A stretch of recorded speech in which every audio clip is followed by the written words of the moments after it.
Yeah, indeed, I'm going to talk about why clinical trials are important. Next slide, please. No relevant disclosures for this talk. So, whenever I counsel my patients about clinical trials, the immediate answer I hear from many of them, doc, I do not want to be the guinea pig. And indeed, it's not as simple as being a guinea pig when it comes to a clinical trial. I think Dr. Leibovich made very nice statement and led a segue to this clinical trial because all the development that happened over the last 10 years in kidney cancer, where our patients are living much longer. Many of them are actually arguably being cured in metastatic setting. All this is thanks to the clinical trial developments of all these newer treatment options. So I always tell my patients, whenever you see a cancer doctor, always ask for a clinical trial. It's a priority in the field of cancer. Why is that? Because A, it gives you extra line of treatment option, and that is typically very innovative treatment option. And B, that's how we advance the science. So a lot of efforts happen behind the scene before a clinical trial makes its way to the clinic to become available to our patients because it takes a long time to establish the efficacy or to establish a signal of efficacy that might potentially work in patients. And as we move early in the development, when it comes from the lab to the clinic, we call it a phase 1 clinical trial, we move very slowly in the development of the drug. We test multiple doses. We make sure that the drug is very safe, tolerable by our patients before it moves on further down line in the development. So it's really a lengthy process coming from the research lab all the way to the clinic to become an FDA approved drug. During this journey, being on the clinical trial, patients are monitored very closely. If many of you have been on clinical trials, they might know that the frequency of visits tend to be much more rigorous compared to the standard treatment, only because we are dealing with the newer drugs. We do not have as much of a track records as the drugs that become FDA approved and standard of care. Next slide, please. So why clinical trials are important? Again, all this newer therapy that Dr. Costello and our colleagues spoke about earlier basically made them their ways through the clinical trials. Takes years of development. So that's why it's critical to help advancing the field so that other patients down the road, benefit from these treatments as they become standard of care. So clinical trials do bring the next generation of therapy. I'm going to go later through a few trials that we have here or at Mayo Clinic, but there are tons of trials out there in the field, whether for kidney cancer or other types of cancer. And we always encourage our patients to consider clinical trials as number one option for them to increase their treatment options beyond the standard of care, which are typically limited. Next slide, please. So, why it's important for our patients? It gives our patient the opportunity to have access to this innovative treatment ahead of the curve. Because again, these trials are still, the drug are being developed. They are not available at every site. They are not available in every city or state necessarily. So the patients who travel to get on a clinical trial basically are having access earlier to these drugs and before they become FDA approved and available anytime, anywhere to our patients. So it really can be ahead of the curve. But I wanted to stress out that not every clinical trial works for our patients. Matter of fact, the general estimation of a drug from all these clinical trials that we do, only about 10% of drugs make them way or their path to become FDA approved in the clinic. This is generally speaking very general. So majority of the clinical trials do not really, or the drugs are tested on clinical trial, do not make their path to the clinic to become FDA approved, either because of toxicity or either they are deemed ineffective, as they are studied in the clinical trial. And that's why whenever you are on a clinical trial, the frequency of visits are become much more, as I mentioned earlier, the frequency of scans can become more frequent compared to the standard of care, only because we do not necessarily know if this drug is going to work for our patient. That's why we want to keep a close eye on our patients when they are on clinical trials. Next slide. I wanted to share a couple examples of couple of my patients. Actually, this is a kidney cancer patients I treated back in 2016, and at that time we did not have many treatment options or the luxury of those treatment options that Dr. Costello presented earlier here. So this patient I remember presented to me was in progressed on 3 different lines of therapy. And again, we did not have those many options available today. So I considered this patient for a clinical trial, which we call it investigator-initiated clinical trial. So it was not like widely popular. It was a one site. I remember this was at University of Iowa at the time. So this patient went in fourth line setting on this clinical trial. As what you are seeing here, you see the black is the lung, the right lung, and you can see on the other side, all this whitish is basically the lung is gone. The left lung is gone. You see, I don't know if you're seeing my cursor here, but you see this mass inside the bronchus, inside the airway, that is blocking the airway of this left lung, and basically it's all gone. That's what you are seeing, the whitish color on the left side here. So we try to go into biobronchoscopy to try to, we call it curettage, or take this mass out with the hope to open this lung. But unfortunately, the pulmonologist went in and out without touching this mass, only because it was, ugly looking. He said if he want to biopsy even it or try to biopsy it, the mass will bleed because kidney cancer is very heavily vascularized. So we enroll this patient on this clinical trial, and you will see the next slide here. This patient, as you can see, the left lung opened, and recovered from collapse. This is a scan a year later, and this patient actually ended up going to Switzerland for skiing, after 2017, which was a great success story. This patient enjoyed nice response on this trial. I want to say maybe 2 to 3 years, unfortunately, before he progressed, and we moved on to newer treatment options. Next slide, please. This is another patient, same thing in 2016, came in a third line setting, progressed on 2 prior lines of therapy. You're seeing the lungs here. You see this big white mass in the right lung, that's lung spread, and went on a clinical trial. And please move to the next slide. And as you can see, that mass shrunk significantly.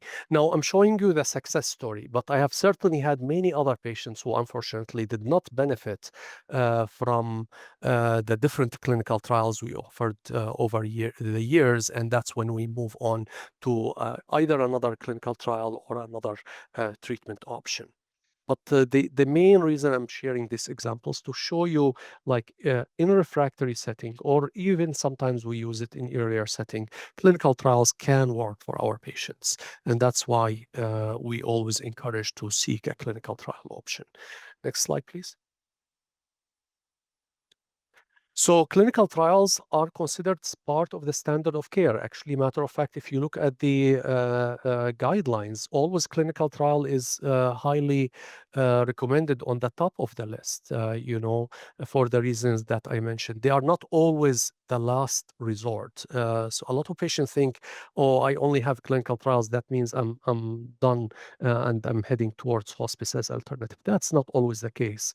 Here, a lot of the clinical trials have happen earlier. Dr. Basu earlier today presented the what we call the adjuvant setting, the pembrolizumab after surgery. So that's very early in the course of treatment. A lot of clinical trials happen even prior, or we have trials happening prior to surgery, or even there are trials out there for prevention, to prevent the cancer from happening in the first place or from recurring.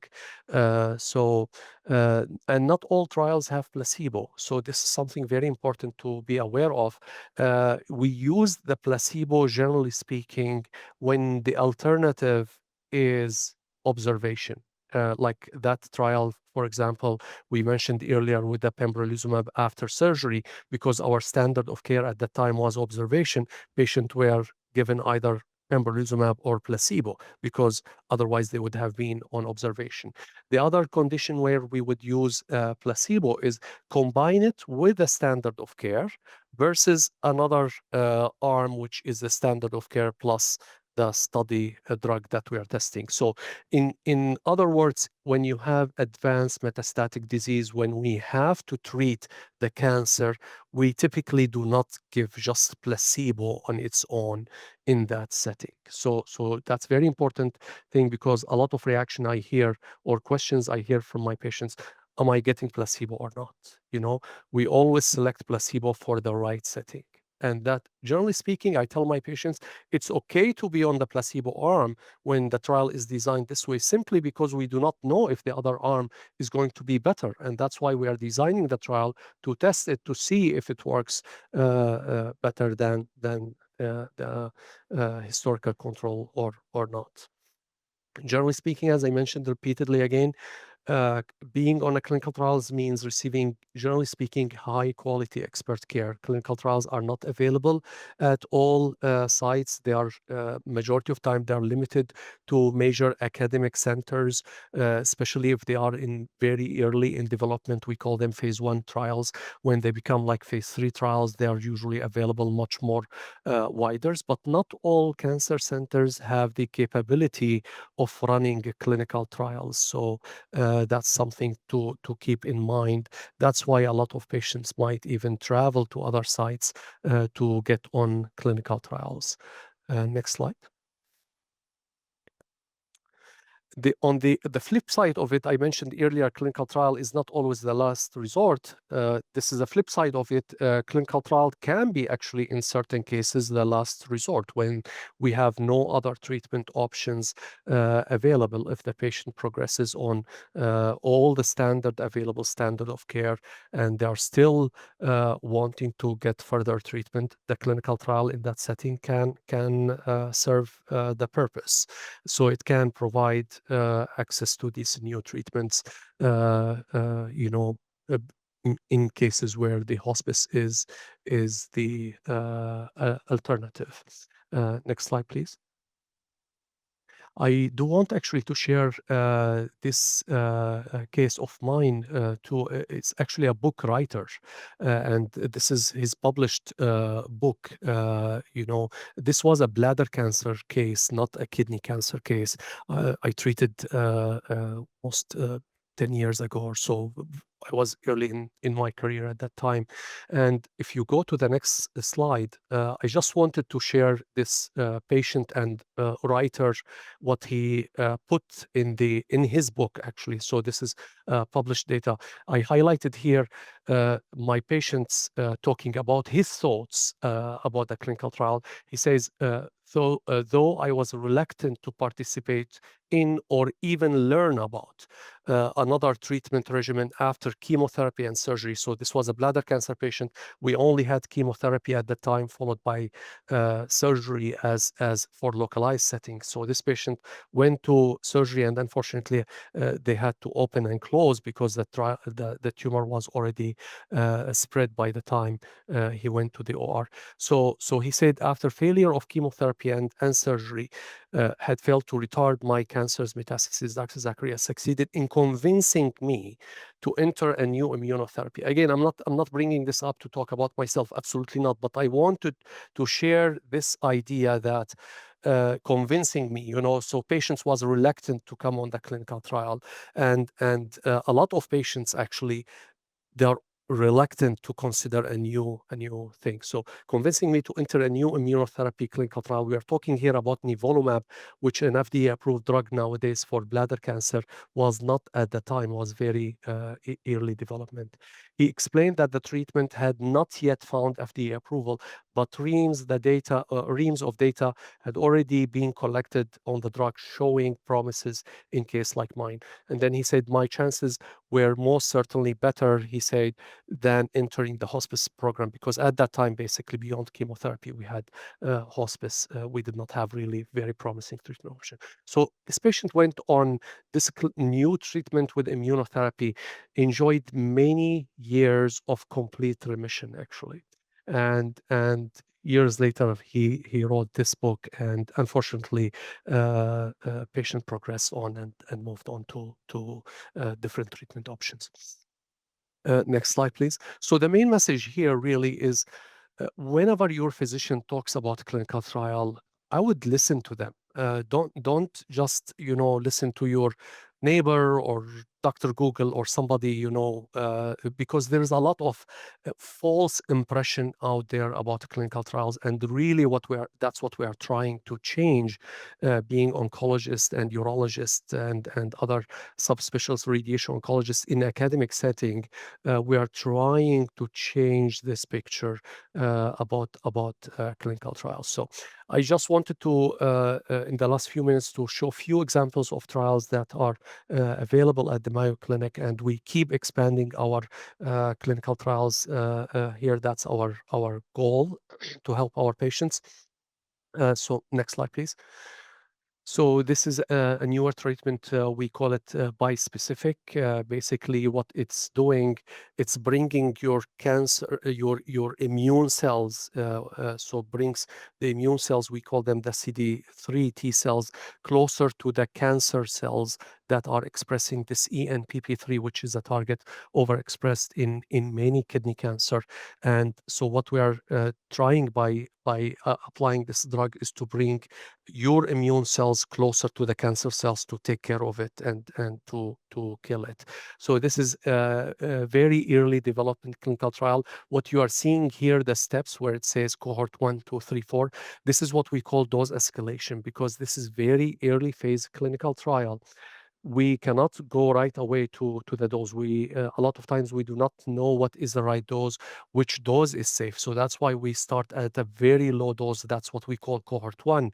And very slowly, after we evaluate patients who went on this cohort 1, we move on to cohort 2. Same step. We move on to cohort 3. After we make sure it's safe and tolerable, then, and we are seeing some efficacy, we go on to cohort 4. So as you can see here, is very slow progress, very closely observed procedure to make sure that our patients are safe tolerating this treatment, which is typically a newer treatment in phase 1 setting. And that's why, same thing, we observe our patients very closely.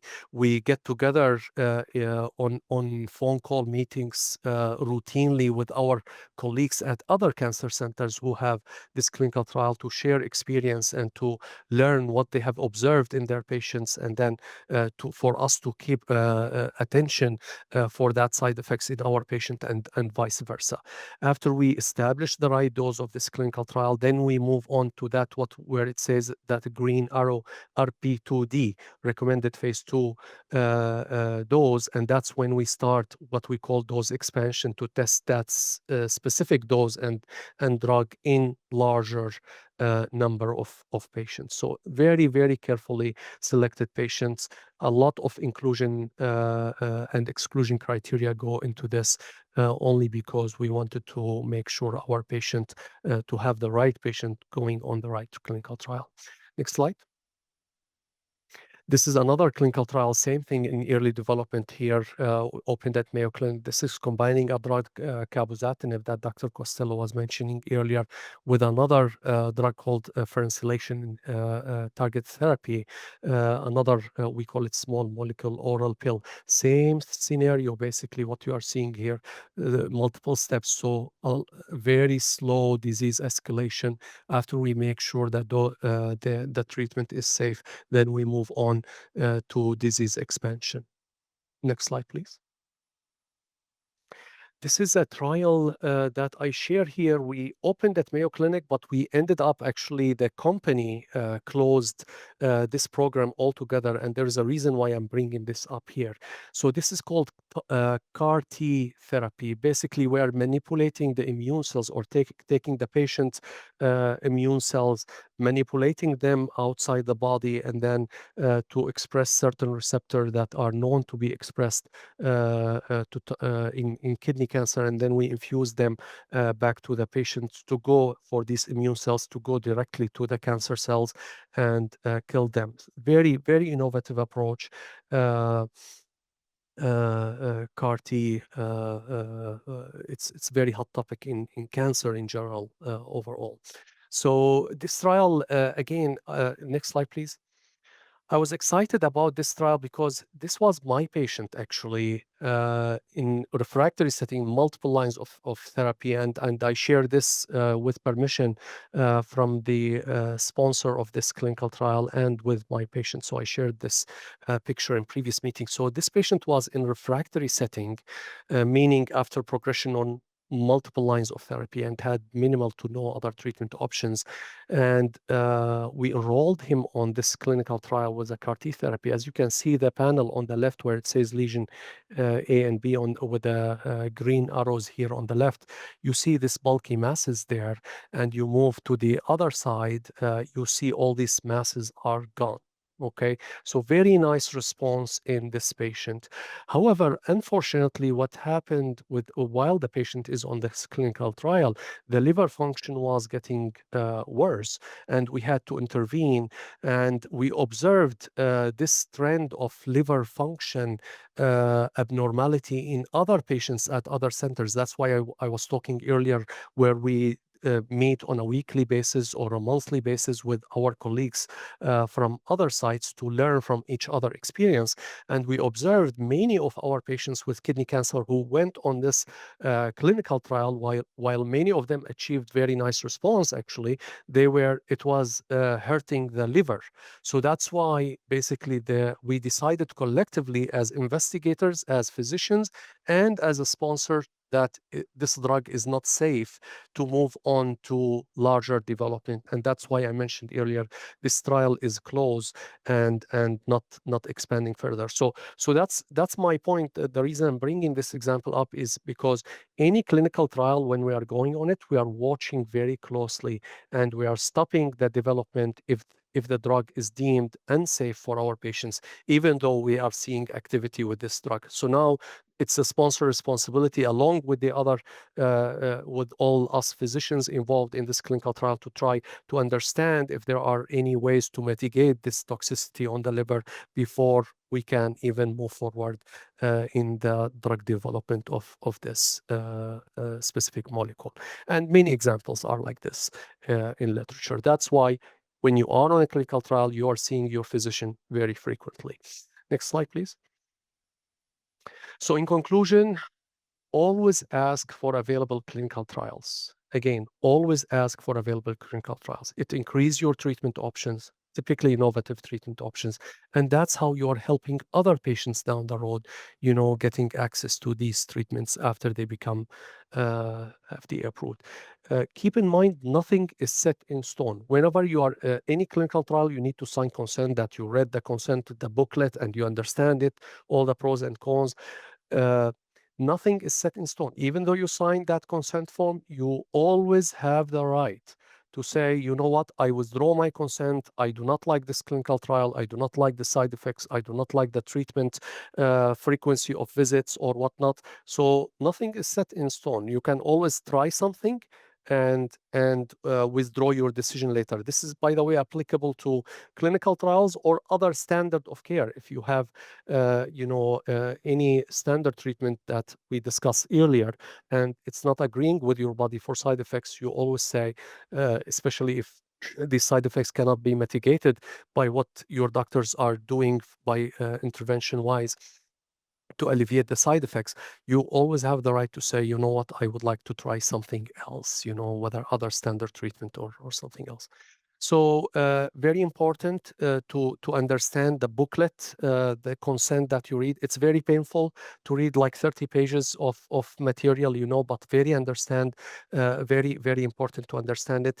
Always tell my patients, do not panic as you're reading the side effects. Basically, we list every known side effects to human being that we anticipate on this clinical trial, simply for you to be aware of what might happen or what the worst might happen, and for you to seek attention when this happens. I tell my patients, do not panic when you read the side effects. Discuss with your doctor, what are the pros and cons of these happening, and how can we mitigate them if they were happen.